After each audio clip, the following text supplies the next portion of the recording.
ഹരി ഓം. ശ്രീമദ്ഭാഗവതം ഷഷ്ഠസ്കന്ധം 5-ാം അധ്യായം 23-ാമത്തെ ശ്ലോകം മുതൽ. നാശം നിശമ്യപുത്രാണാം നാരദാത് ശീലശാലിനാം അന്വതപ്യത കശോചൻ സുപ്രജാസ്ത്വം ശുചാം പദം. നാശം നിശമ്യപുത്രാണാം നാരദാത് ശീലശാലിനാം അന്വതപ്യത കശോചൻ സുപ്രജാസ്ത്വം ശുചാം പദം. ശീലശാലീനാം, ശീലം കൊണ്ട് വളരെയധികം ശോഭിക്കുന്ന പുത്രന്മാരുടെ നാരദനിൽ നിന്ന് കിട്ടിയ നാശത്തെ കേട്ടിട്ട്, നാശം എന്നാണ് പറയുന്നത്, ദക്ഷൻ സന്യസിക്കാൻ പോകാൻ പറഞ്ഞതേ, ദക്ഷൻ, ബ്രഹ്മാവ് എന്നൊക്കെ അർത്ഥമുണ്ട്. ശോചൻ, ദുഃഖിക്കുന്നവനായിട്ട്, ദക്ഷൻ ദുഃഖിക്കുന്നവനായിട്ട് അന്വതപ്യത, വളരെയധികം അങ്ങനെ തുടർച്ചയായിട്ട് തപിച്ചു. തപിച്ചു എന്ന് വെച്ചാൽ ദുഃഖിച്ചു. ആ വാക്ക് തന്നെ ഉപയോഗിക്കണേ എളുപ്പമല്ലേ, അത് അങ്ങനെ പറഞ്ഞത്. സുപ്രജാസ്ത്വം, സത്പുത്രന്മാരോട്, സുപ്രജകൾ, നല്ല പ്രജകൾ, സത്പുത്രന്മാരോട് കൂടിയവരെന്ന ആ ഭാവം പദം ദുഃഖസ്ഥാനമാകുന്നു. നല്ല പുത്രന്മാരാണെങ്കിലും അത് ദുഃഖസ്ഥാനമായി തീർന്നല്ലോ എന്ന് വിചാരിക്കുന്നു ഈ ദക്ഷ പ്രജാപതി. നാശം നിശമ്യ പുത്രാണാം നാരദാത് ശീലശാലിനാം അന്വതപ്യത കശോചൻ സുപ്രജാസ്ത്വം ശുചാം പദം. സഭൂയ പാഞ്ചജന്യായാം അജേന പരിസാന്തിതഃ പുത്രാൻ അജനയദ്ദക്ഷഃ ശബളാശ്വാൻ സഹസ്രശഃ. അടുത്ത പരിപാടി ദക്ഷൻ തുടങ്ങി. എന്താ? സഭൂയ പാഞ്ചജന്യായാം, പിന്നെ അമ്മ വെട്ടിയിട്ട് അജേന പരിസാന്തിതഃ പുത്രാൻ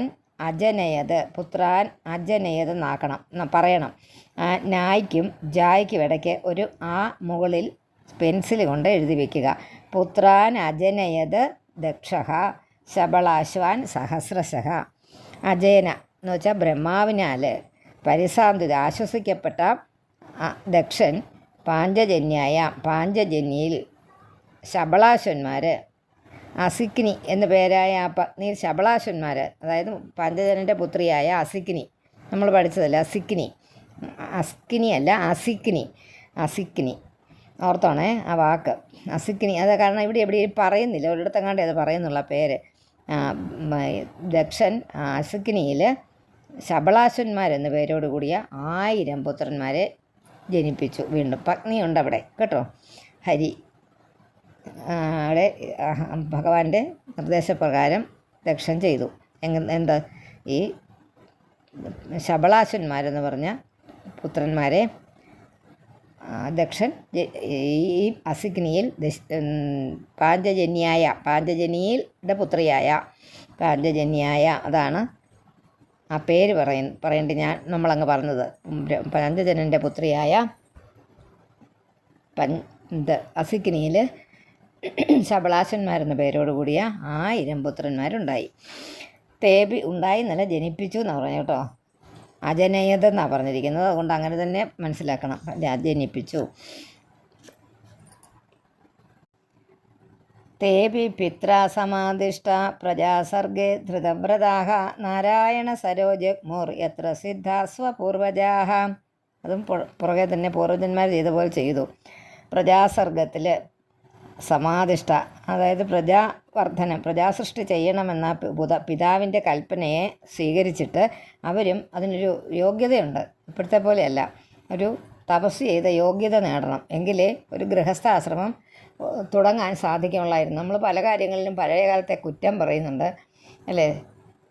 ഒരു യോഗ്യതയും വേണ്ടാത്തൊരു കാര്യമായി ഇന്നത്തെ കാലത്തൊരു വിവാഹം ചെയ്യുക എന്നുള്ളതിന്. പ്രത്യേക യോഗ്യതയൊന്നും വേണ്ട, എന്തെങ്കിലും ഒരു വരുമാന മാർഗം ഉണ്ടായാൽ വിവാഹം ചെയ്യാം. അങ്ങനെ പറ്റില്ല. തപസ് ചെയ്ത് ഇത്രയും നാളത്തെ തപസ്, അതായത് ബ്രഹ്മചര്യമൊക്കെ നിഷ്ഠയായിട്ട് പാലിച്ച് കുറച്ച് നാൾ അടങ്ങി ഒതുങ്ങി ജീവിച്ചതിന് ശേഷം മാത്രമേ, ഈശ്വര ചിന്തനം ചെയ്തതിന് ശേഷം മാത്രമേ ഗൃഹസ്ഥാശ്രമം പാടുള്ളൂ. അതെന്തുകൊണ്ടായിരിക്കാം അങ്ങനെ? നമ്മളാരും ചിന്തിച്ചിട്ടില്ലല്ലേ, നമ്മളാരും ചിന്തിച്ചിട്ടില്ലായിരുന്നു. ഓരോ ആചാര്യന്മാർ പറഞ്ഞ് കേട്ടിട്ട് മനസ്സിലായതാണ്. എന്താണെന്ന് വെച്ചാൽ നമ്മുടെ സംസ്കാരത്തിൽ ഈ ഗൃഹസ്ഥാശ്രമം വിട്ടു പോകും, അങ്ങനെയൊരു ഭാഗമുണ്ട് അന്നത്തെ കാലത്തെ. അപ്പം അന്ന് ഈ ഗൃഹസ്ഥാശ്രമം വിട്ട് വാനപ്രസ്ഥത്തിലേക്കും വാനപ്രസ്ഥത്തിൽ നിന്ന് സന്യാസത്തിലേക്കുള്ളൊരു വഴിയുണ്ട്. ആ വഴിയിൽ നമുക്കൊന്നും അറിയാൻ വയ്യായിരിക്കും. അങ്ങനെ അറിഞ്ഞ് ഇടണമെങ്കിൽ അത് ചെറുപ്പത്തിലേ നേടിയിരിക്കണം. അങ്ങനെയല്ലേ? ഇപ്പം BSc വരെ പഠിച്ച ആളിനെ MScക്ക് ചേരാൻ പറ്റുള്ളൂ എന്ന് പറഞ്ഞതുപോലെ BSc മാത്സ് എടുക്കണം നമ്മളെ അതിൽ MSc മാത്സ് വേണമെന്നാണ് എൻ്റെ ആഗ്രഹം. ഞാൻ പ്രീ ഡിഗ്രി സയൻസും പഠിച്ചിട്ട്, അല്ലെങ്കിൽ സയൻസ് അല്ല വേണ്ട രീതി മനസ്സിലാക്കാനായിട്ട് പിന്നെ പ്രീ ഡിഗ്രി എന്തുകൊണ്ടൊരു ഇതുണ്ടല്ലോ ഇപ്പം തേർഡ് ഗ്രൂപ്പ് എന്നൊക്കെ പണ്ട് പറയുന്ന പോലെ ഹ്യൂമാനിറ്റീസ് പഠിച്ചിട്ട് ഞാൻ നേരെ MScക്ക് ആപ്ലിക്കേഷൻ കൊടുത്താൽ കിട്ടുമോ? ഇല്ല. അതിനെന്ത് വേണം? BSc മാത്സ് ഐച്ഛിക വിഷയമായിട്ടെടുത്ത് പഠിക്കണം. MScക്ക് അഡ്മിഷൻ കിട്ടണമെങ്കിൽ അതിന് വെറുതെ കിട്ടുമോ? നല്ല മാർക്കും വേണം. ഇപ്പോൾ തീർന്ന എല്ലാം ഈ പദ്ധതി പാളി. എവിടെ? MScക്ക് ചേരാൻ ചെന്നപ്പോൾ ഒന്നുമില്ലാതെയാണ് ചെന്നത്. അത് തന്നെയാണ് ഈ ആശ്രമം ഗച്ഛേതെന്നാണ് പറഞ്ഞപ്പോൾ അതുകൊണ്ട് തന്നെ ആയിരിക്കണം, ഞാൻ ഊഹിച്ചതാണ് കേട്ടോ, അതായിരിക്കണം ഈ ഗാർഹസ്ഥ്യത്തിന് മുമ്പ് ഒരു തപസ് ചെയ്യണമെന്ന് പറയുന്നത്. ഈശ്വര വിചാരം ചെയ്തിരിക്കണം നിർബന്ധമായിട്ടും. അപ്പം 2 കാരണങ്ങളുണ്ട്. ഇതിനകത്തുനിന്ന് പിന്നീട് പോകുമ്പോൾ എന്തെങ്കിലും അറിഞ്ഞിരിക്കാൻ അന്ന് നമുക്ക് ഗൃഹസ്ഥരായിരിക്കുമ്പോൾ ഇതിനൊന്നും സമയമില്ല, അത് നടക്കത്തില്ല. അതുകൊണ്ട് അപ്പം നമ്മൾ പൂർവ്വമായിട്ട് നമുക്കിതൊക്കെ കിട്ടിയിട്ടുണ്ട്, അതൊക്കെ ഒന്ന് പൊടി തട്ടിയെടുത്ത് ഒന്ന് ശരിയാക്കി അതൊക്കെ ഒന്ന് പഠിച്ച് നമുക്ക് പോകാം. പിന്നെ എപ്പോഴാണെങ്കിലും മനസ്സിൽ ഈ ഗാർഹസ്ഥ്യത്തിൽ നടന്നുകൊണ്ടിരിക്കുമ്പോഴും നമ്മൾ ആ തപസ് ചെയ്തപ്പോൾ പല നല്ല കാര്യങ്ങളും പഠിച്ചത് ഇവിടെ പ്രയോജനപ്പെടുത്താനും പറ്റും. ഞാൻ ഇങ്ങനെയൊക്കെ ചെയ്താലേ ധർമ്മമായിട്ട് ചെയ്താലേ ശരിയാകുള്ളൂ, അധർമ്മം ഞാൻ പ്രവർത്തിക്കാൻ പാടില്ല. ഞാൻ തെറ്റ് ചെയ്താൽ ഗൃഹസ്ഥനായിരിക്കെ ഞാൻ സന്യാസിമാർക്ക് ബ്രാഹ്മണർക്കൊക്കെ സേവനം ചെയ്തില്ലെങ്കിൽ അത് എനിക്ക് ശിക്ഷയുണ്ടാക്കും. അല്ലെങ്കിൽ ഓരോ ഗുണം ഉള്ളവർക്ക്, ഓരോ ഗുണികൾക്ക് കേട്ടോ, അതങ്ങനെ വിചാരിക്കാൻ പറ്റത്തുള്ളൂ. ക്ഷത്രിയൻ്റെ ധർമ്മം ഞാൻ ചെയ്തില്ലെങ്കിൽ എനിക്ക് കുഴപ്പമുണ്ടാകും എന്നുള്ള കാര്യം ഈ പഠനകാലത്ത് അല്ലെങ്കിൽ ഈ തപസ് കാലത്ത് പഠിച്ചു വച്ചിരുന്നു അവർ. അപ്പോൾ അതും നല്ല ഒരു ഗാർഹസ്ഥ്യം നടത്തണമെങ്കിൽ ഇത്തിരിയൊക്കെ പഠിക്കാനുണ്ട്. ഇത്തിരിയൊക്കെ സഹനവും ഇത്തിരിയൊക്കെ ക്ഷമയും അഡ്ജസ്റ്റ്മെൻറ്റുകളും ഒക്കെ വേണമെന്ന് ഇപ്പോൾ പറയുന്ന പോലെ തന്നെ അന്ന് അതിലും കൂടുതൽ വേണമായിരുന്നു. അത് സ്ത്രീക്ക് പറയുന്നുമില്ല. അങ്ങനെ ഒരു കാര്യമുണ്ട്. പുരുഷന്മാർ മാത്രമേ അത് ചെയ്യേണ്ടതായിട്ട് പറയുന്നുള്ളൂ കർശനമായിട്ട്. കാരണം അവരായിരുന്നു അന്നും വീട്ടിൽ ഇത് കൊണ്ടുവന്നിരുന്നത്, ഉപജീവന മാർഗം കൊണ്ടുവന്നിരുന്നത് പുരുഷന്മാരായിരുന്നു. അതുകൊണ്ട് തന്നെ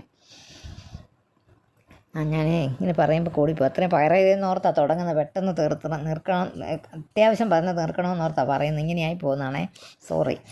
തേപി പിത്ര സമാദിഷ്ടാഹ പ്രജാസർഗേ ധൃതവ്രതാഹ നാരായണ സരോ ജഗ്മുർ എത്ര സിദ്ധാസ്വപൂർവജ. നേരത്തെ പൂർവജന്മാരെ ചെയ്തതുപോലെ ഞാനും ഹരിയശ്വന്മാരെ ചെയ്തതുപോലെ ഞങ്ങളും അവരും പോയി പിതാവിൻ്റെ കൽപ്പനയെ മാനിച്ച് നാരദൻ്റെ ഉപദേശത്തോടുകൂടി ഭക്തിയോഗത്തെ പ്രാപിച്ചു. അവരും സിദ്ധന്മാരായ ആ നാരായണ സരസിനെ തന്നെ ചെയ്ത് അവിടെ തന്നെ തപസ് ചെയ്തു. ഇതിനകത്തൊന്നും ഇല്ലല്ലോ തിരുത്താൻ. തത് ഉപസ്പർശനാത് ഏവയാണ്. ദേവ എന്നുള്ള വാക്കല്ല ഇവിടെ വരുന്നത്. തത് ഉപസ്പർശനാത് ഏവ വിനിർധൂതമലാശയ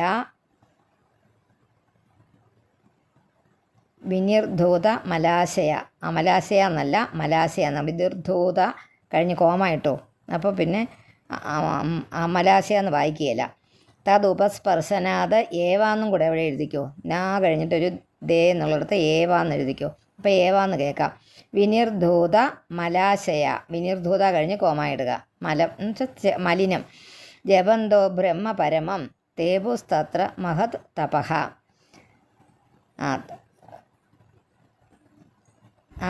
അവിടെ ആ നാരായണ തീർത്ഥത്തിലൊന്ന് തൊട്ടത് കൊണ്ട് തന്നെ, ഉപസ്പർശനം ചെയ്തത് കൊണ്ട് തന്നെ എല്ലാ വൃത്തികൾ നശിപ്പിക്കപ്പെട്ട അന്ധകരണത്തിൻ്റെ മാലിന്യങ്ങളെല്ലാം മാറ്റപ്പെട്ടു.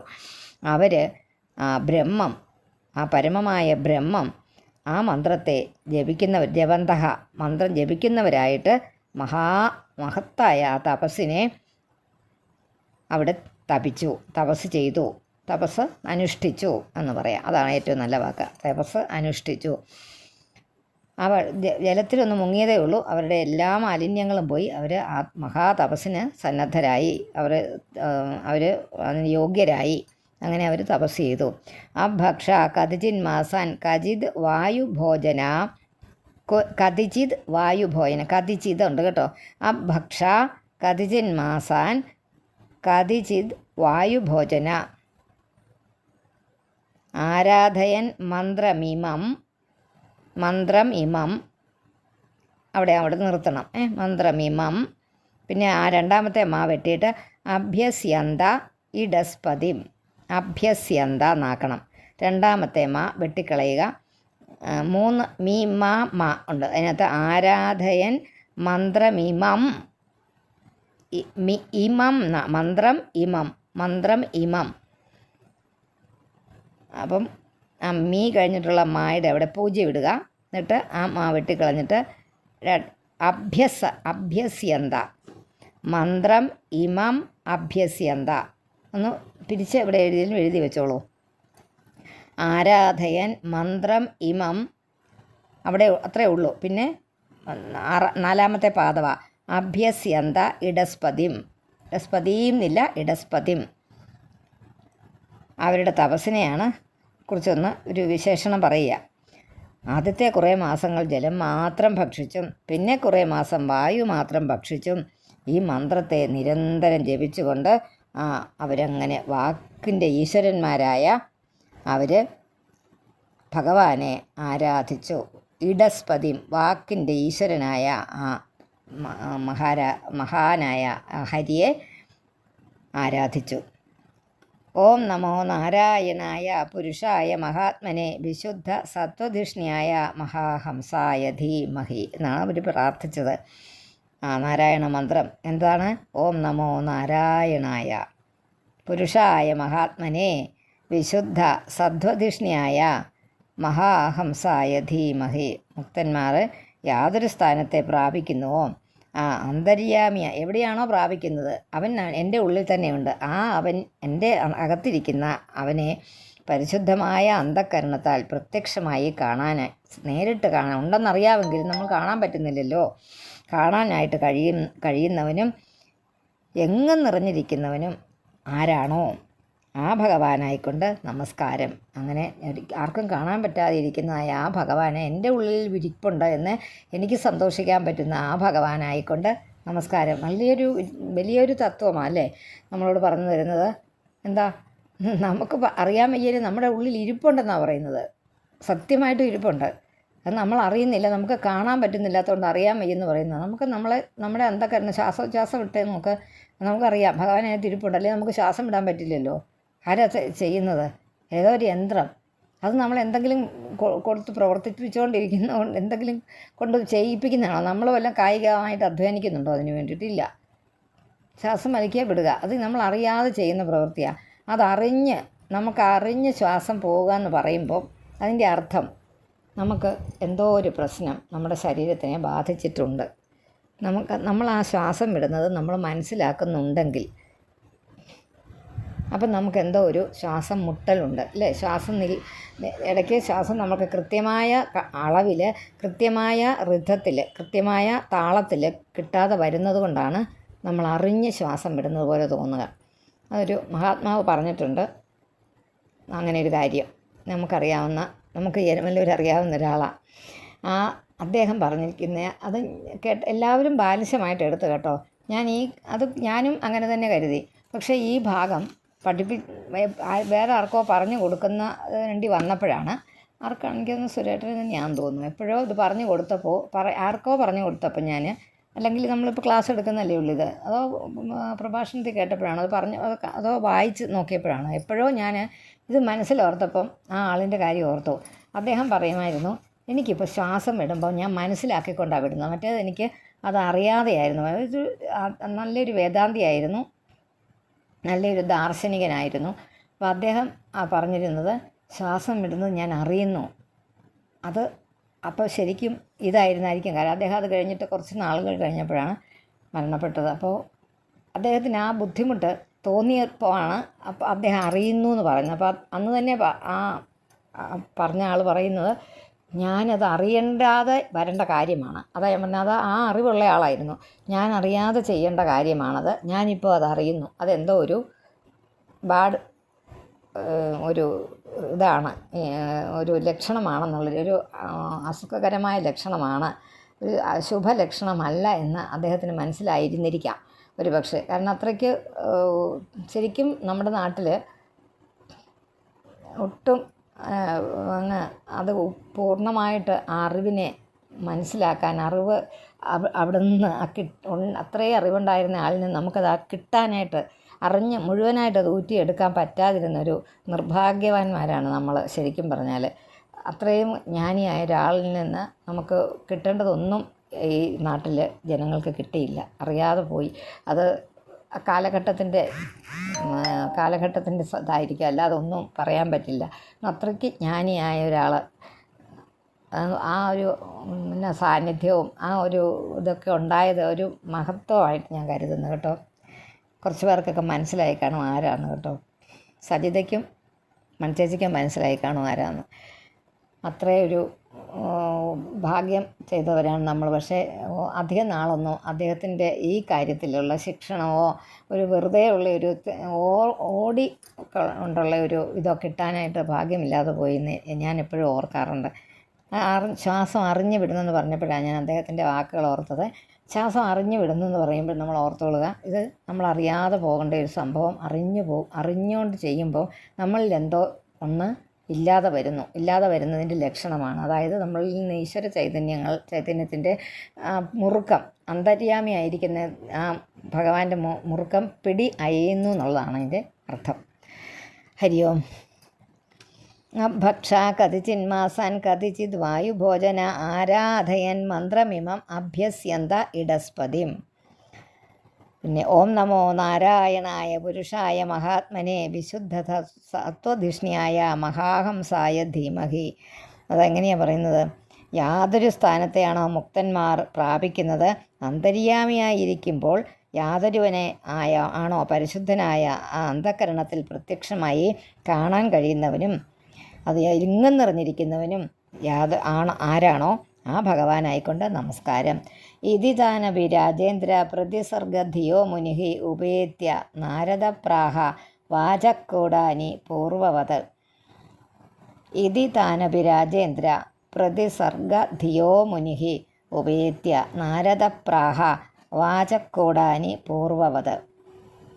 ഇതുപോലെ സൃഷ്ടിയിൽ മനസ്സിരുത്തിയിരിക്കുന്ന താൻ അവരെയും ഉപേത്യ പ്രാപിച്ചിട്ട് നാരദൻ എന്ത് പറഞ്ഞു? നാരദമുനി പിന്നെയും മുമ്പത്തെ പോലെ തന്നെ വാചക്കൂടാനി അസ്പഷ്ട അർത്ഥങ്ങളായ വാക്കുകളെ പ്രവാഹ പറഞ്ഞു.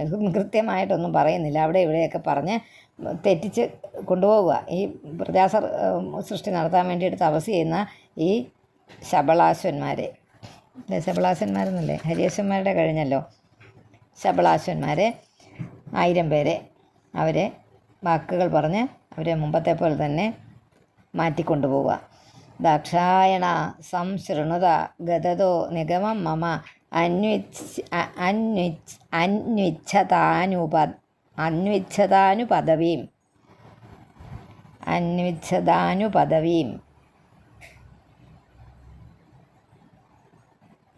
അന്വിച്ഛത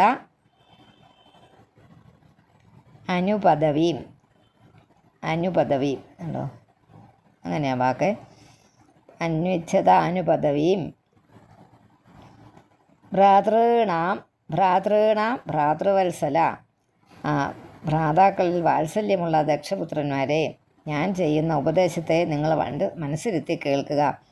നിങ്ങളുടെ ജ്യേഷ്ഠന്മാരിങ്ങനെ പോയിട്ടുണ്ട് ഭക്തിമാർഗത്തിലിട്ട്, അങ്ങനെ തന്നെ കാരണം അതാ പറഞ്ഞു, സഹോദര സ്നേഹമുള്ളവനല്ലേ നിങ്ങൾ, അപ്പം നിങ്ങളുടെ ചേട്ടന്മാരൊക്കെ ഇങ്ങനെ പോയിരിക്കുക, അതുപോലെ നിങ്ങളും പൊക്കോ എന്ന് പറഞ്ഞു. 1000 പേരെയും വിട്ടു. ദാക്ഷായണ എന്ന് വെച്ചാൽ ദക്ഷൻ്റെ പുത്രന്മാരെ. അതിൻ്റെ അർത്ഥം ദക്ഷൻ്റെ തന്നെ പുത്രന്മാരാണല്ലോ, അപ്പം സഹോദരന്മാരല്ലേ, അതാണ് ഭ്രാതൃഗണ.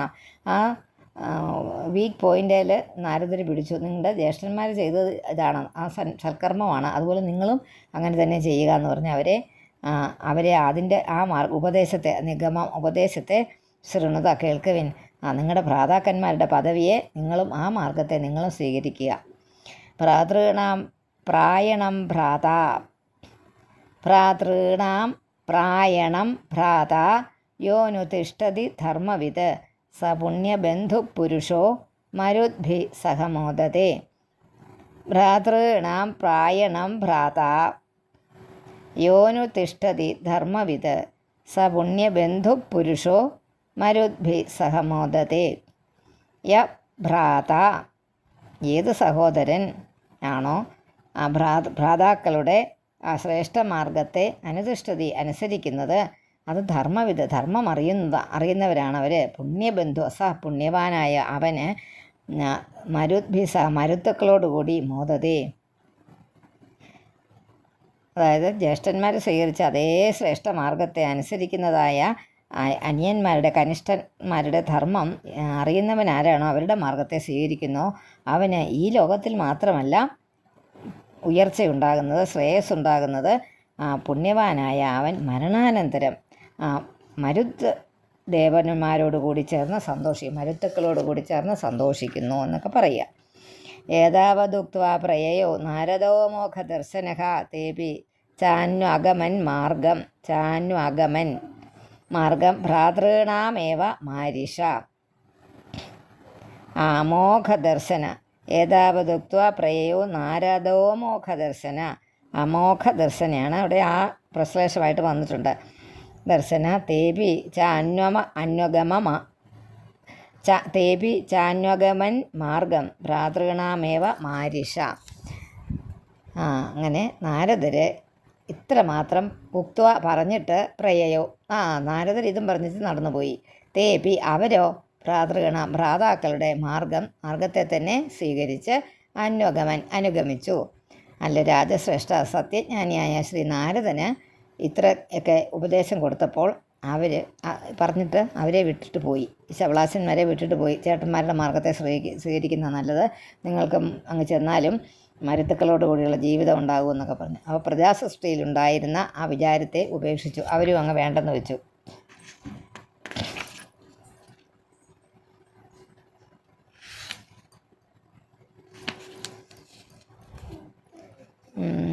സദ്രീചീനം പ്രതീചീനം പരസ്യാനുപഥം ഗതാഃ നാദ്യാപി തേ നിവർത്തന്തേ പശ്ചിമ യാമിനീരിവ.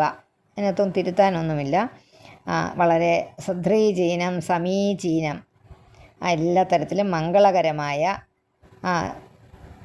പ്രത്യേക പ്രവൃത്തിയാൽ ലഭിക്കത്തക്കതുമായ പരസ്യ അനുബന്ധം പരമപുരുഷൻ്റെ മാർഗത്തെ ഗതാതെ പ്രാപിച്ച അവർ പശ്ചിമയാമിനി ഇവ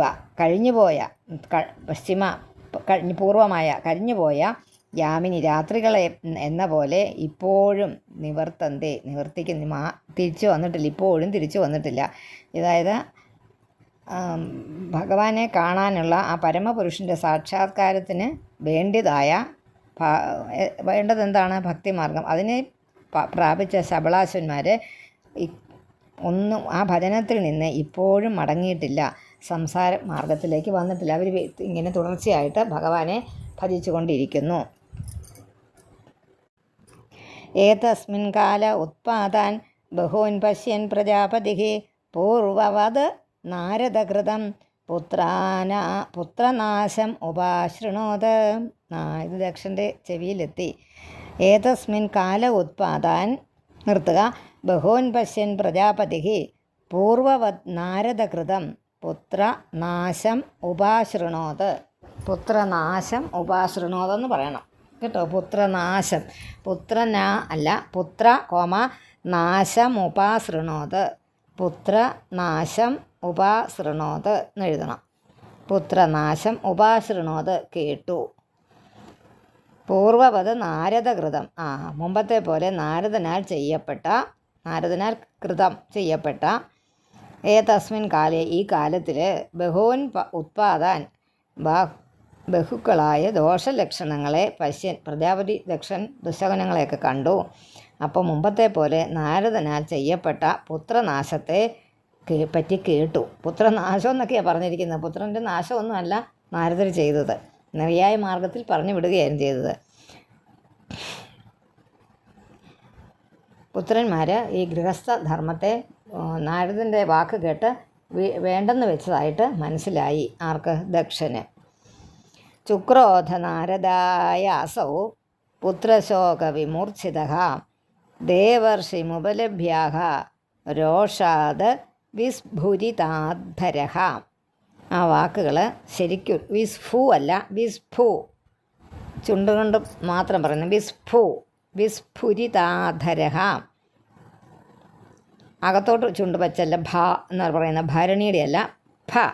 അതായത് ചുണ്ടിൻ്റെ രണ്ട് ചുണ്ടുകളും ഓഷ്ടം ഇങ്ങനെ ചുണ്ട് പിടിച്ചുകൊണ്ട് ഫു എന്ന് പറയുന്ന ആ ഫ എന്നുള്ള ഉച്ചാരണം നമുക്ക് വേണ്ട കേട്ടോ. ഫ ഇല്ല ഇവിടെ. ഈ വാക്ക്, ഈ അക്ഷരം കണ്ടാൽ എപ്പോഴും ഫ എന്ന് പറയുന്നവർ ഒരുപാട് പേരുണ്ട്. അത് വേറെ കാരണം കൊണ്ടൊന്നുമല്ല. ഇംഗ്ലീഷിലെ പല വാക്കുകൾക്കും ഫ എന്നുള്ള വാക്ക് ഉച്ചാരണമുണ്ട്. അത് പറയാനായിട്ട് നമുക്ക് അത് എഴുതാനുള്ള ലിപി ഇല്ലാത്തത് കൊണ്ട് ഈ ഭായെ, അതായത് ഫലം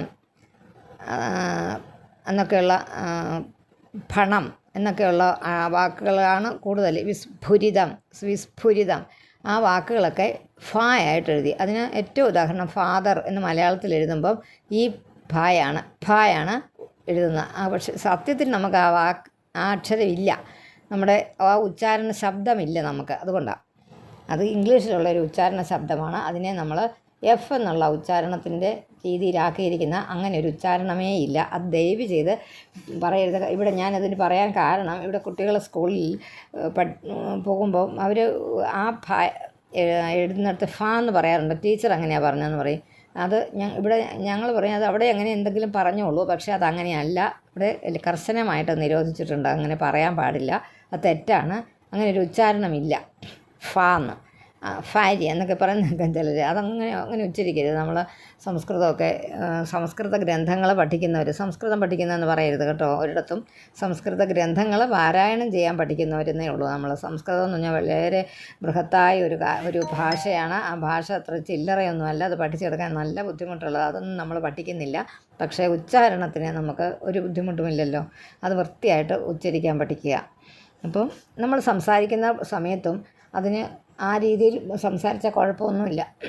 നമ്മുടെ സ്ലാങ്ങൊക്കെ അങ്ങനെ ആയിക്കോട്ടെ. കോട്ടയം സ്ലാങ് നമ്മൾ പറയാറുണ്ട് ഓരോ വാക്കുകൾ. അതെന്നാ എന്നുള്ളൊരു വാക്ക് കോട്ടയത്ത് മാത്രമേ ഉള്ളൂ. നമ്മൾ വേറൊരിടത്ത് പറയും, നമ്മൾ പറയും നമ്മുടെ ഭാഷ ശരിയായിട്ടാണ് നമ്മളെല്ലാം പറയുന്നതെന്ന്. നമ്മൾ പറയുന്നത് ശരിയായിട്ടല്ല സത്യത്തിൽ. അതെന്നാ എന്ന് ചോദിച്ചാൽ അങ്ങനൊരു പ്രയോഗം മലയാളത്തിൽ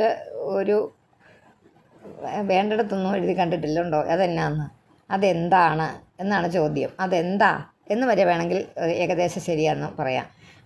അതൊക്കെ നമ്മുടെ സ്ലാങ്, നമ്മുടെ കോട്ടയം സ്ലാങ് നമ്മൾ സംസാരിക്കുന്നതിന് തെറ്റൊന്നുമില്ല. പക്ഷേ ഉച്ചാരണം വൃത്തിയായിട്ട് പറയണം. അച്ഛൻ എന്ന് പറയുമ്പോൾ അച്ഛൻ എന്ന് പറഞ്ഞാൽ എന്താ കുഴപ്പമൊന്നും ഇല്ല. അച്ഛൻ പറഞ്ഞോളൂ, അതിനൊരു തെറ്റുമില്ല.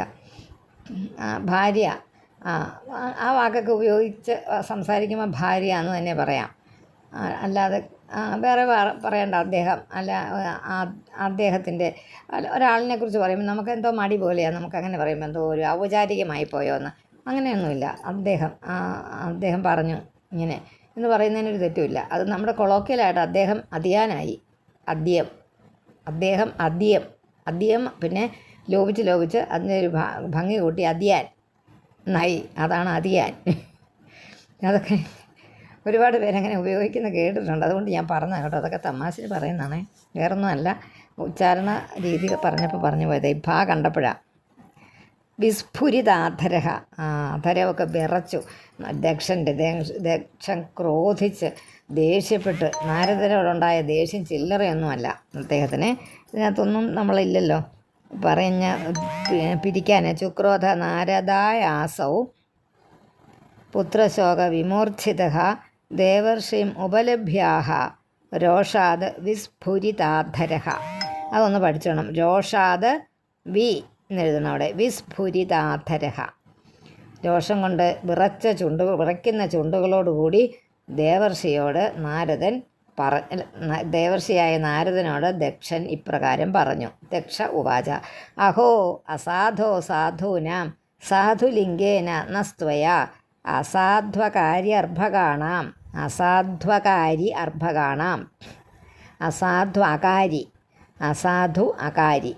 ആണ് ആ വാക്ക്. ഒന്ന് പിരിച്ച് വേണം എഴുതി വെച്ചോളൂ വേണ്ടവർ.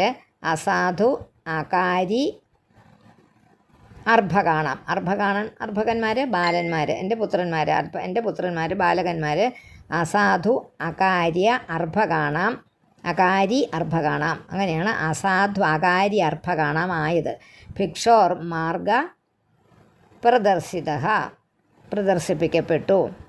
അല്ലയോ സാധു ഇരിക്കുന്നോവിനെ സാധുലിംഗേന, സാധുവിൻ്റെ അടയാളത്തോടു കൂടി അങ്ങയാൽ, സാധു അല്ല അങ്ങ് സാധുവൊന്നുമല്ല, സാധുവിൻ്റെ ഒരു രൂപമൊക്കെ ധരിച്ച് വേഷം കെട്ടി നടക്കുന്നതാണ് എന്നൊക്കെ പറഞ്ഞാൽ ദേഷ്യപ്പെടുന്നത്.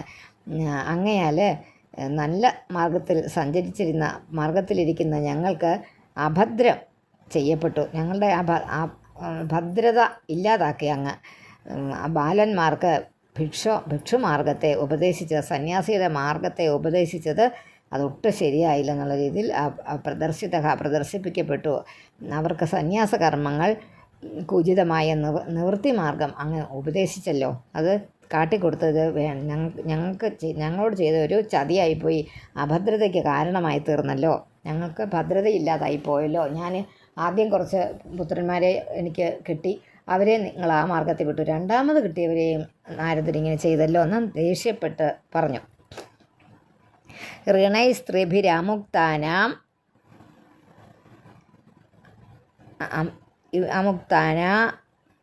അമീമാംസിത കർമ്മണാം. അമീമാംസിത കർമ്മണാം, അതൊന്ന് ശരിക്ക് ഒന്ന് പിരിച്ചെഴുതിക്കണം. ഋണൈ സ്ത്രീഭിരമുക്താനാം എന്നാക്കുക. പിന്നെ അമീമാംസിത കർമ്മണാം.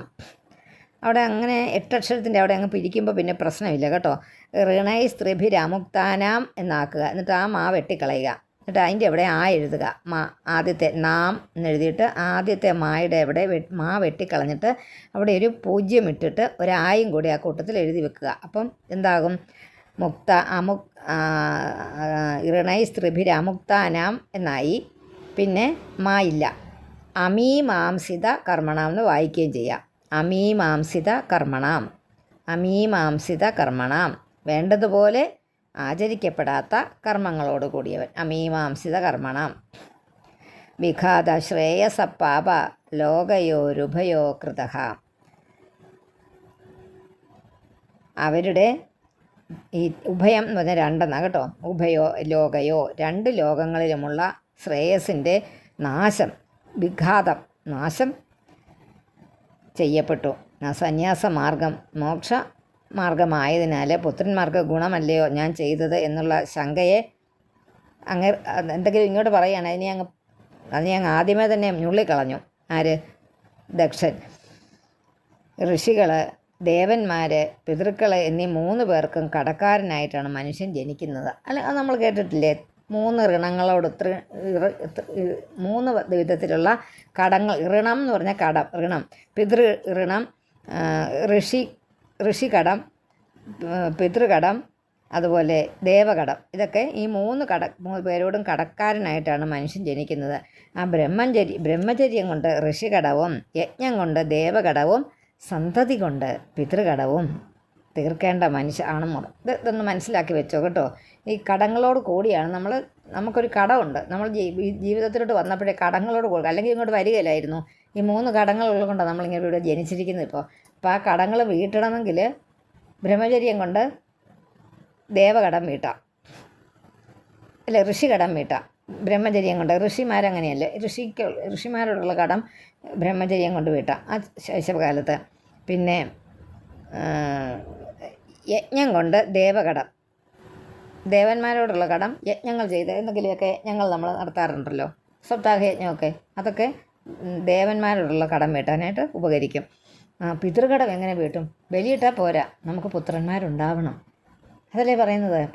പിതൃലോകത്തിൽ പോലും ഗതി ഉണ്ടാവുകയില്ല പുത്രന്മാരില്ലാത്തവർക്കെന്ന് പറയാറുണ്ട്. അങ്ങനെ അതിന് ഒരു ശിശുവിനെ നമ്മൾ ദത്തെടുത്താലും മതി, എങ്കിലും അത് ആ കടം വീട്ടാൻ സാധിക്കുമെന്നാണ് പറയുന്നത്. വേറൊന്നുമല്ല, ആ ഒരു ബുദ്ധിമുട്ടുകളും കുട്ടിയെ വളർത്തുന്നതിൻ്റെ ബുദ്ധിമുട്ടുകളൊക്കെ നമ്മൾ അനുഭവിച്ച് കഴിയുമ്പോൾ നമ്മളുടെ പൂർവികർക്ക് ചെയ്യേണ്ടതായിട്ടുള്ള ആ കർമ്മങ്ങൾ ചെയ്തു തീർക്കും. നമ്മളെ ആരോ വളർത്തിയത് അതുപോലെ തന്നെ ചെയ്തു തീരും. അതാണ് കാര്യം. അതോടുകൂടി ഹരിയോം. അതുകൊണ്ട് ഈ സന്യാസ മാർഗം മോക്ഷഹേതു ഒക്കെ ആയതിനാൽ പുത്രന്മാർക്ക് ഗുണമല്ലയോ ഞാൻ ചെയ്തതെന്നുള്ള ആ ഒരു വിചാരമൊന്നും നിങ്ങൾക്ക് വേണ്ട. നിങ്ങൾ ചെയ്തത് ഒട്ടും ശരിയായില്ല. ഈ കർമ്മങ്ങൾ ചെയ്യാത്തവർക്ക്, നടത്താത്തവർക്ക് ഈ ലോകത്തിലും ഈ കടങ്ങളൊക്കെ തീർക്കാനായിട്ടാണല്ലോ പുത്രോത്പാദനം വെച്ചിരിക്കുന്നത്, പിതൃകടം വീട്ടാനായിട്ട്. ആ പിതൃകടം തീർക്കാത്ത പുത്രന്മാർക്ക് ഇഹലോകത്തിലും പരലോകത്തിലും ഒരു ശ്രേയസ്സിനും അവകാശമില്ല ഈ 3 കടങ്ങളും വീട്ടാതെ. അതുകൊണ്ട് അവരെ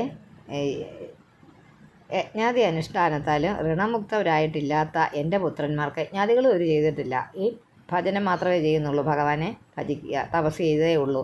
സന്യാസമാർഗം കാട്ടിക്കൊടുത്തത് പുത്രന്മാരവർക്കുണ്ടായിട്ടുമില്ല. ഒരു വിവാഹം കഴിച്ചില്ല, ഗൃഹസ്ഥാശ്രമം നടത്തിയില്ല. അതുകൊണ്ട് അവരെ മഹാപാപമായി, അവരെ ആ വഴി കാട്ടിക്കൊടുത്തത് പാപമായി പോയല്ലോ എന്ന് ദക്ഷൻ നാരദരോട് പറയുന്നു. ടേബിൾ പഠിക്കും 6, 7, 8 കഴിയുമ്പോൾ അമ്മ വരും. നനു ഏവം ത്വം നിരനുക്രോശോ ബാലാനാം മതിഭിദ് ഹരേ. ഏവം ത്വം നിരനുക്രോശോ ബാലാനാം മതിഭിദ് ഹരേ. മതിഭിദ്, മതി എന്ന് പറഞ്ഞാൽ ബുദ്ധി, ഭിദ് ഭേദമുണ്ടാക്കുന്ന. പാർഷദ മധ്യേ ചരസി യശോഹ നിരപത്രപഹ. ആ ബാലന്മാരുടെ ബുദ്ധിയെ അത് ബുദ്ധിഭ്രമം ഉണ്ടാക്കുന്ന രീതിയിൽ, ഭേദിപ്പിക്കുന്ന രീതിയിൽ ദേഹാഹീനനും നിരപത്രപ എന്ന് പറഞ്ഞാൽ ലജ്ജയാണ്. നിരപത്രപ ലജ്ജ ഇല്ലാത്തവനും ഹരേഹേ യശോഹ ഹരിയുടെ കീർത്തിയെ നശിപ്പിക്കുന്നവനുമായ നിങ്ങൾ പാർഷദന്മാരുടെ മധ്യത്തിൽ, ഭഗവാന്റെ പരമഭക്തന്മാരുടെ മധ്യത്തിൽ സഞ്ചരിക്കുകയും ചെയ്യുന്നു. നിങ്ങൾ നല്ല മിടുക്കനായിട്ട് സഞ്ചരിക്കുന്നു. ഇതുപോലത്തെ കാട്ടിക്കൂട്ടങ്ങളൊക്കെ കാട്ടി കൊടുത്തിട്ട് പിഞ്ചു മനസ്സുള്ള ബാലന്മാരെ പറഞ്ഞ് അവരുടെ ബുദ്ധിയെ നേർവഴിക്ക് കൊണ്ടുപോകേണ്ടതിന് പകരം ഇതൊക്കെ പറഞ്ഞ് മനസ്സിലാക്കി വേറെ രീതിയിൽ നിങ്ങളാക്കിയെടുത്തില്ലേ എന്ന് ചോദിച്ചു. അതിനകത്ത് പിരിക്കാനൊന്നുമില്ലല്ലോ, പദങ്ങൾ പിരിക്കാനൊന്നുമില്ല. ഏവം ത്വം നിരനുക്രോശോ ബാലാനാം മതിഭിദ് ഹരേ എന്നാണ്. മതിഭിദ് ഹരേ എന്നാണ്. ധരേ അല്ല, അവിടെ വാക്ക് ഹരേ എന്നാണ്. മതിഭിദ് ഹരേ, ഹരിയുടെ കീർത്തിയെ നശിപ്പിക്കുന്ന. പാർഷദ മധ്യേ ചരസി, നല്ല ഭക്തന്മാരുടെ ഇടയിൽ കൂടെ സഞ്ചരിക്കുകയും ചെയ്യുന്ന. യശോഹ നിരപത്രവ, യശസ്സിനെ നശിപ്പിക്കുന്നത് രീതിയിലുള്ള കാര്യങ്ങൾ പറഞ്ഞു കൊടുത്തെന്നാണ് പറയുന്നത് ദക്ഷൻ നാരദരോട്. നനു ഭാഗവത നിത്യം ഭൂതാനുഗ്രഹകാതരാഹ ഹൃദയത്വം സൗഹൃദഘ്നം വൈരങ്കരം അവൈരിണാം. ആ വാക്ക് ഒന്ന് മനസ്സിലാക്കി വെക്കണം. ഏറ്റവും അവസാനത്തെ വൈരങ്കരം അവൈരിണാം. വൈരംകരം, വൈര്യത്തെ ഉണ്ടാക്കുന്നതായിട്ടുള്ള, വൈരികളില്ലാത്തവർക്ക് വൈരികളെ ജനിപ്പിക്കുന്നത്. വൈരത്തെ എന്ന് വെച്ചാൽ വിദ്വേഷത്തെ ജനിപ്പിക്കുന്ന. വൈരമൊന്നും ആ വൈരികളല്ലാത്തവർക്ക് ആ വൈരത്തെ, അവരോടുള്ള ഇഷ്ടക്കുറവിനെ ഉണ്ടാക്കുന്നവനാണെന്ന്. സൗഹൃദഘ്നം, സൗഹാർദ്ദത്തെ നശിപ്പിക്കുന്ന, നശിപ്പിക്കുന്ന. ത്വാമൃതേ, അങ്ങേ കൂടാതെയുള്ള ഭഗവത് ഭക്തന്മാർ എപ്പോഴും നിത്യം എപ്പോഴും ഭൂതാനുഗ്രഹകാതര, ഭൂതങ്ങളെ അതായത് കൂട്ടത്തിലുള്ളവരെയൊക്കെ അനുഗ്രഹിക്കുന്നതിൽ തൽപരന്മാരാണ്. അങ്ങാണെന്താ ഇങ്ങനെയായത്? നാരദരോടുള്ള ദക്ഷൻ്റെ ദേഷ്യം മുഴുവൻ പറഞ്ഞു തീർക്കുക. നനു ഭാഗവത നിത്യം ഭൂതാനുഗ്രഹകാതരാഹ ഹൃദേ ത്വാം സൗഹൃദഘ്നം അവിടം വരെ വൈരങ്കരം അവൈരിണാം കിട്ടിയല്ലോ. നേദ്ധം പുംസാം വിരാഗസ്യാത്. നേദ്ധം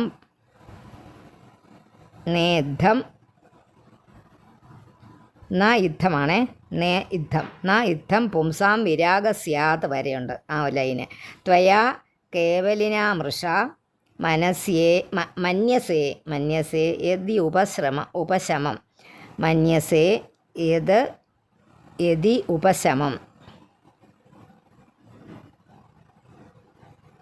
ഉപശമം സ്നേഹപാശ നികൃന്ദനം. ഉപശമത്തെ സ്നേഹപാശം നിൽക്കുന്നത് സ്നേഹമാകുന്ന കയറ് മുറിക്കുന്നതായിട്ട് മന്യസേ യതി മന്യസേ കണ്ട് യതി ഉപശമം അങ്ങ് വിചാരിക്കുന്നുവെങ്കിൽ കേവലിയായ അങ്ങയാൽ മൃഷ കളവായിട്ട് ഇങ്ങനെയൊക്കെ ചെയ്യപ്പെട്ടാലും പുരുഷന്മാർക്ക് വൈരാഗ്യം സ്യാത് ഭവിക്കുകയില്ല എന്നാണ് പറയുന്നത്.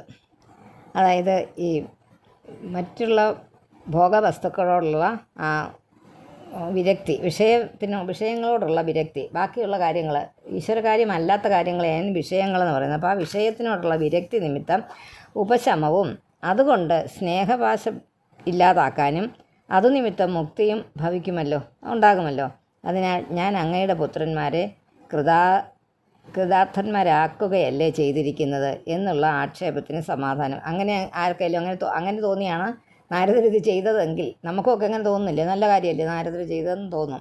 പക്ഷേ ഭഗവാന്റെ കാര്യമല്ലേ പറഞ്ഞിരിക്കുന്നതെന്നല്ലേ നമുക്ക് തോന്നുന്നുള്ളൂ. പക്ഷേ അതിനുള്ള ഉത്തരം പറയുക, അതങ്ങനെയാണോ തോന്നുന്നത് അങ്ങേക്ക്? പക്ഷേ ജ്ഞാനമില്ലാതെ ഇരിക്കെ അവധൂത വേഷം മാത്രം ധരിച്ചിരിക്കുന്ന അങ്ങക്ക് ജ്ഞാനമില്ലെന്നാണ് പറഞ്ഞത്. എന്താ ഈ ഗൃഹസ്ഥാശ്രമം ചെയ്യാതെ സന്യാസിയായി പോകാൻ പറഞ്ഞതിന് അജ്ഞാനിയാണ് അങ്ങനെ പറയുന്നത്. അതുകൊണ്ട് അങ്ങക്ക് ജ്ഞാനമില്ല.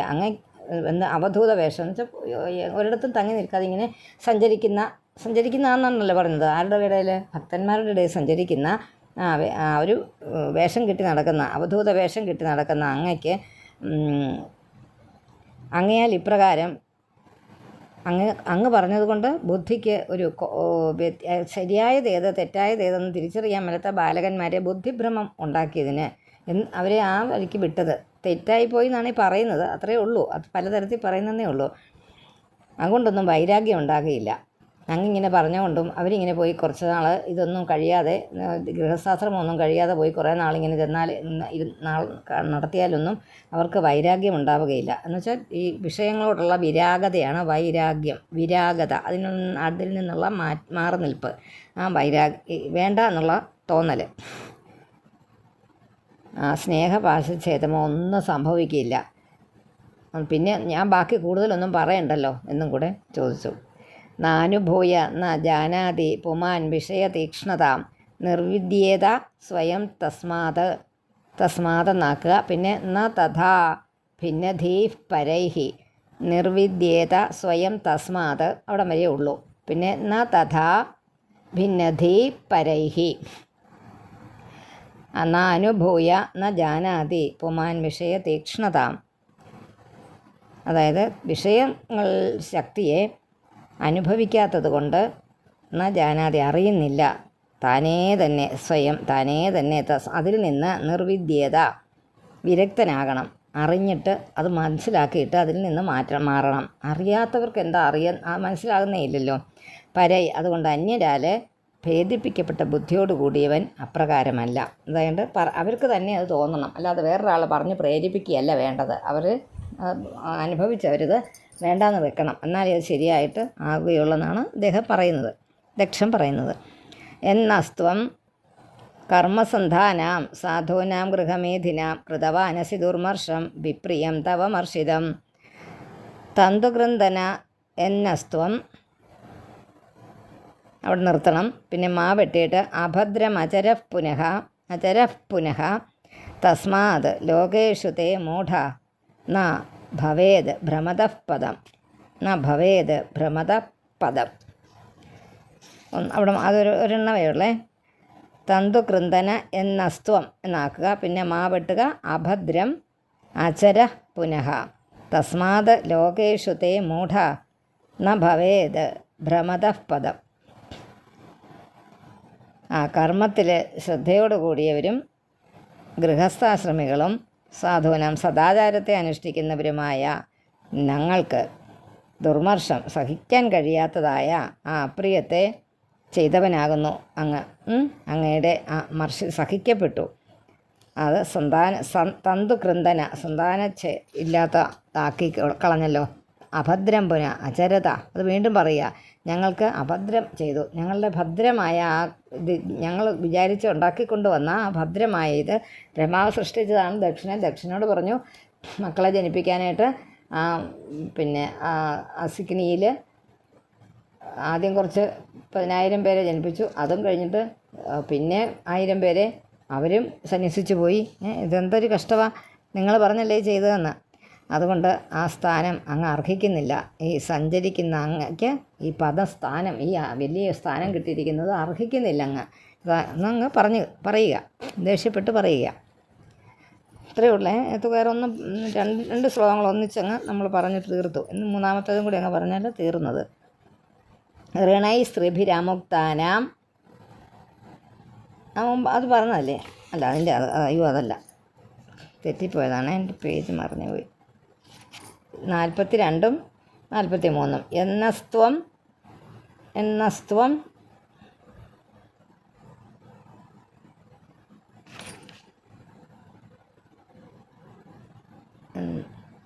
അതല്ലേ അതെ. എന്നസ്ത്വം കർമ്മസന്ധാനാം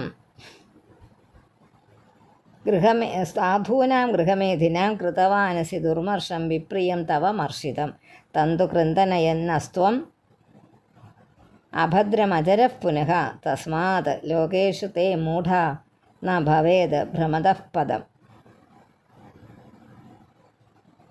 അങ്ങക്ക് സഹിക്കാൻ കഴിയാത്തതായ ആ ദോഷത്തെയാണ് അങ്ങ് അപ്രിയമാണ് ചെയ്തവനാകുന്നത് കൊണ്ട് അങ്ങ്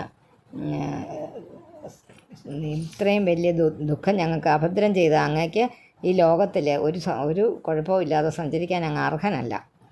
ശ്രീ ശുക ഉവാച പ്രതിജഗ്രാഹ തദ്ബാഠം നാരദ സാധുസമ്മതഃ ഏതാവാൻ സാധുവാദോ ഹി തിതിക്ഷേതേശ്വര സ്വയം.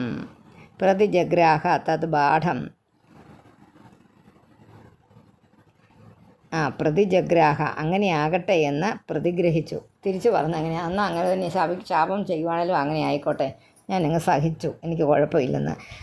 സാധു എന്ന് സമ്മതനായ, സാധു എന്ന് വെച്ചാൽ സന്യാസി, ആ നിയമപ്രകാരമുള്ള സാധു സന്യാസിയായ ആ സമ്മതനായ നാരദർ അതിനെ, ആ പറച്ചിലിനെ ഒരുപാട് ദേഷ്യപ്പെട്ട് പറഞ്ഞു. പ്രസ്ഫുരിതാധര, അധരമൊക്കെ വിറച്ചുകൊണ്ടാണ് പറഞ്ഞത്. ദേഷ്യപ്പെട്ട് പറയുമ്പോഴത്തെ ആ രൂപം ഒന്ന് മനസ്സിലോർത്തിട്ട് ഇത് കേൾക്കുക. അപ്പം എന്തൊക്കെ ദക്ഷൻ പറഞ്ഞു കാണുമെന്ന് ഓർക്കുക. ദക്ഷന് പിന്നെ ഈ വാക്കുകളൊക്കെ തെറ്റ് വാക്കുകളൊന്നും വന്നിട്ടില്ലെന്നേ ഉള്ളൂ, പക്ഷേ ഗാഠമായി വിമർശിച്ചിട്ടുണ്ട് നാരദരെ. സ്വയം ഈശ്വര സ്വതേ ശക്തൻ തിതിക്ഷേത, സ്വയം ഈശ്വരനായിട്ടുള്ളവൻ തിതിക്ഷേത. ആ വാക്കിൻ്റെ അർത്ഥം അത് നമ്മൾ എത്ര സഹിക്കുക എന്ന് നമ്മൾ പറയല്ലേ, വേദന സഹിക്കുക, തിതിക്ഷ ചെയ്യൂ.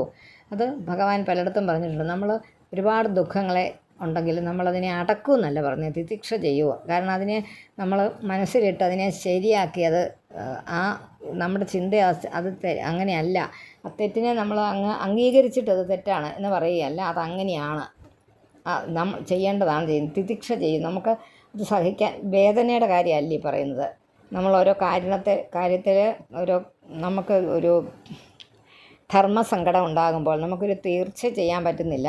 നമ്മൾ വേറൊരാളുടെ ഉപദേശം സ്വീകരിച്ച് ഒരാളിനോട് ചോദിച്ചു, നമ്മൾക്ക് വേണ്ടപ്പെട്ട നമ്മുടെ കുടുംബ ബന്ധങ്ങളുടെ കാര്യമാണ് ഞാൻ പറയുന്നത്.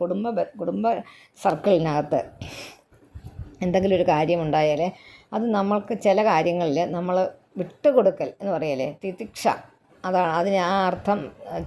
അത് സഹിക്കുക എന്നാണ് അർത്ഥം. പക്ഷേ അതിനെ നമ്മൾ മനസ്സോടു കൂടി അല്ലാതെ, നമ്മുടെ എന്നെ അത് അത് ചെയ്യാൻ പറ്റില്ലെങ്കിലും ചെയ്യാൻ നിർബന്ധിക്കപ്പെട്ട് ചെയ്യുന്ന കാര്യമില്ലേ നമ്മളതിനെ സഹിക്കുന്നത്.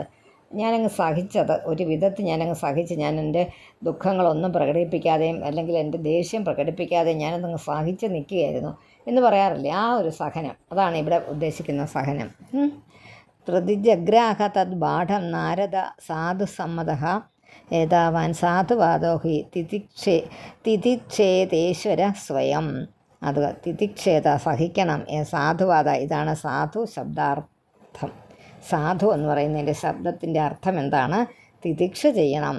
ഈശ്വര, സ്വതേ ശക്തൻ, ഈശ്വര സ്വയം ഈശ്വരനായിട്ടുള്ളവൻ ഇതിനെ തിതിക്ഷ ചെയ്യണം. ഈ സാധു എന്ന് എല്ലാ ജനങ്ങളാലും സമ്മതിക്കപ്പെട്ടിരിക്കുന്ന നാരദൻ ദക്ഷൻ ചെയ്ത ശാപത്തെ അങ്ങനെ തന്നെ ഭവിക്കട്ടെ എന്ന് പറഞ്ഞത്, അങ്ങനെ തന്നെ ആയിക്കോട്ടെ, ഒരു കുഴപ്പമില്ല. അതായത് ഒരു ശാപം കൊടുക്കുന്നുണ്ട് കേട്ടോ, അത് നമ്മൾ പറഞ്ഞ കൂട്ടത്തിൽ പറഞ്ഞില്ല. ലോകങ്ങളിൽ ഭ്രമത സഞ്ചരിക്കുന്നത്തെ അങ്ങേക്ക് പദം ന ഭവേത്, ഒരു സ്ഥിരമായ ഒരു സ്ഥാനം ഉണ്ടാവുകയില്ല. സ്ഥിരമായി ഒരിടത്തിരിക്കാൻ ഇടയാകാതെ പോകട്ടെ. സ്ഥിരമായിട്ടൊരു വാസസ്ഥാനം ഇല്ലാതായി പോകും എന്ന് ദക്ഷൻ ശപിച്ചു. അതുകൊണ്ടാണ് നാരദർ ഈ വീണയും കൊണ്ട് എപ്പോഴേലും കണ്ടിട്ടുണ്ടോ നാരദർ എവിടെയെങ്കിലും താമസിക്കുക? എങ്ങാണ്ടൊരു സ്ഥലത്ത് ശകലം നാൾ നാരദൻ്റെ ആശ്രമത്തിൽ നാരായണ മന്ത്രം ജപിച്ച് കേട്ട ഒരു കുട്ടിയുടെ കഥ നമ്മൾ കേട്ടിട്ടുണ്ട്, പ്രഹ്ലാദൻ്റെ അല്ലേ. കയാതുവിനെ, അതായത് ഹിരണ്യകശിപുവിൻ്റെ ഭാര്യയെ പിടിച്ചുകൊണ്ട് പോയി ദേവേന്ദ്രൻ കൊണ്ടുപോയപ്പോൾ നാരദരെ വഴിമധ്യേ പിടിച്ചു. ഈ സ്ത്രീ ഹത്യ പാപമാണ്, ചെയ്യരുത്, നീ അവളെ എൻ്റെ കൂടെ വിട്ടേക്കോളാം, ഞാൻ സംരക്ഷിച്ചുകൊള്ളാം എന്ന് പറഞ്ഞ് കൊണ്ടുപോയി നാരദ ആശ്രമത്തിലാക്കുന്നതായിട്ട് പറഞ്ഞിട്ടുണ്ട്. അദ്ദേഹം പക്ഷേ അവിടെ ഇരിക്കുന്നതായിട്ട് പറഞ്ഞിട്ടില്ല.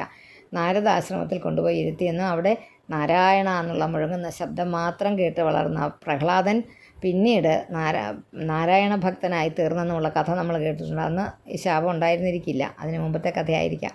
ഏതായാലും ദക്ഷൻ്റെ ഈ ശാപം അങ്ങനെ വരത്തില്ല, കാരണം അത് കഴിഞ്ഞിട്ടാണ് പ്രജകളൊക്കെ ഉണ്ടായതായിട്ട് പറയുന്നത്.